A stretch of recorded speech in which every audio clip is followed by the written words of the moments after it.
Nchi ya Saudi Arabia imeweka rekodi mpya ya kunyonga wafungwa wengi kwa muda mfupi kuwahi kutokea duniani. Mamlaka nchini Saudi Arabia imeweka rekodi mpya kwa kuwanyonga watu 356 katika mwaka wa 2025.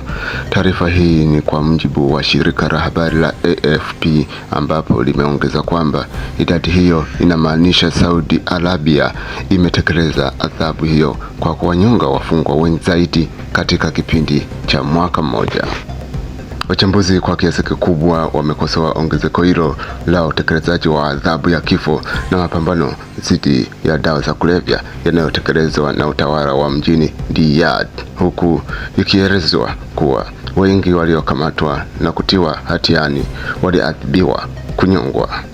Ni mwaka wa pili mfululizo kwa Saudi Arabia kuweka rekodi hiyo ya kuwanyonga watu wengi zaidi kupindukia katika kipindi cha mwaka mmoja.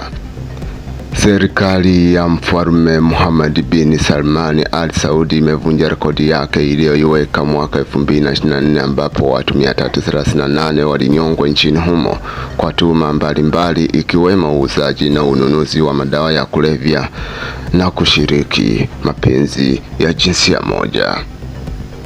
Hata hivyo, wanaharakati na mashirika ya haki za binadamu wamekosoa hatua hizo kwa madai ya kwamba mamlaka nchini Saudia inadhoofisha taswira ya jamii iliyo wazi na yenye uvumilivu.